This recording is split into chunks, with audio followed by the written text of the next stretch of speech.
Selanjutnya, pada video ini saya akan mendemonstrasikan konfigurasi DHCP server menggunakan router MikroTik di VirtualBox. Nah, di sini saya memiliki dua VM, yaitu yang pertama ada MikroTik sebagai DHCP servernya, dan yang kedua ada Kali Linux sebagai komputer kliennya. Nah, sebelum masuk ke konfigurasinya, saya akan menjelaskan proses DHCP terlebih dahulu.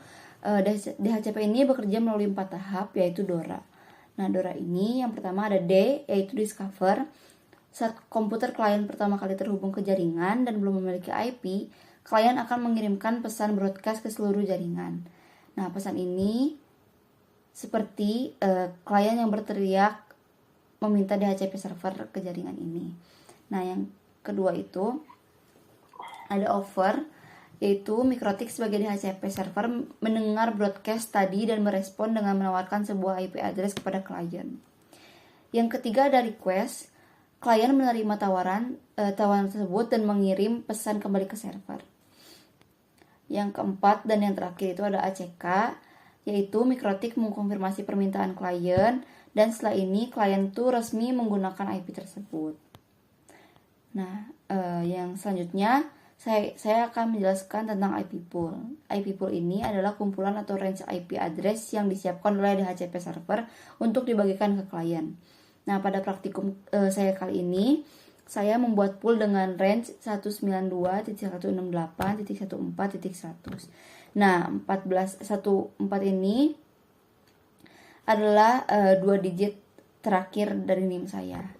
Nah, sampai 192.168.14.200. Artinya tersedia 101 IP yang bisa dibagikan ke 101 komputer klien secara bersamaan. Nah, fungsi utama IP pool ini ada 2. Yang pertama itu ada mencegah konflik IP, karena setiap IP dalam pool itu hanya bisa diberikan ke satu klien dalam satu waktu. Yang kedua itu memudahkan manajemen jaringan. Administrator itu cukup untuk menentukan range-nya dan MikroTik yang akan mengatur semua pembagian secara otomatis. Terakhir, sebelum saya masuk ke demonstrasinya, saya akan menjelaskan tentang firewall. Nah, firewall NAT-nya ini adalah singkatan dari Network Address Translation. Nah, komputer klien di jaringan LAN menggunakan IP private seperti yang saya sebutkan sebelumnya 192.168.14.200 yang tidak bisa dikenali oleh internet langsung.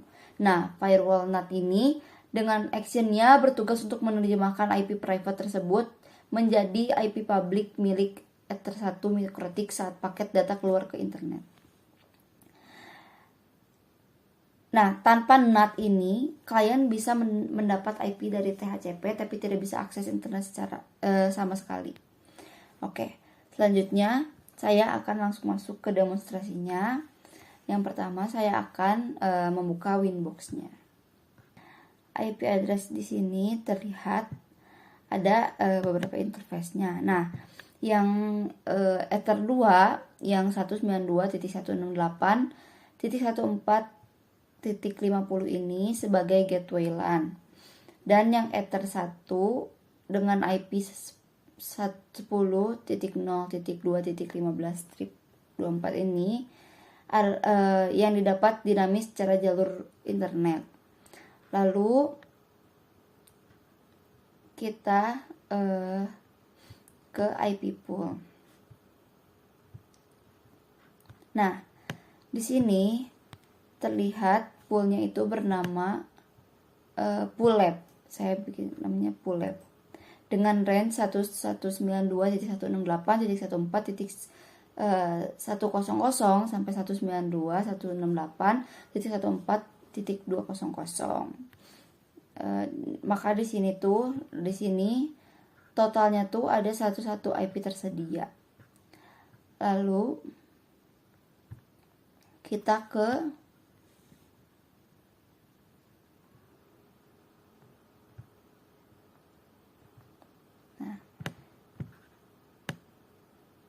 di DHCP server ini terlihat kalau DHCP lab aktif di Ether 2 menggunakan poolnya ya namanya pool lab dengan last time-nya itu 30 menit. Lalu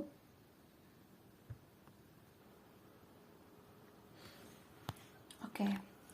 Sekarang kita buktikan proses DORA yang telah tadi sebelumnya saya jelaskan, yang ada 4.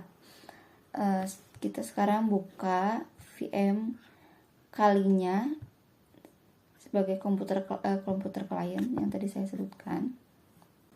Saya sudah cek IP-nya dan di sini tuh sudah terlihat ini yang tadi saya sebutkan, IP-nya 192.168.14.200. Nah, di sini IP-nya tuh sesuai dengan apa yang tadi saya sebutkan, yaitu 192.168.14.200. Nah, IP ini secara otomatis berasal dari pool yang sudah dikonfigurasi di MikroTik. Lalu kita kembali di firewall NAT berfungsi saat saya kembali ke Kali, lalu saya ping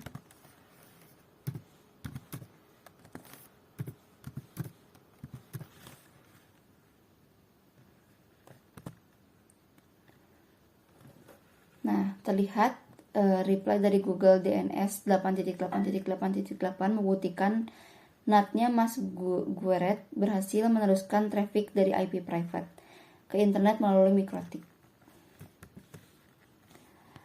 Nah, demikian demonstrasi konfigurasi DHCP server MikroTik dari saya.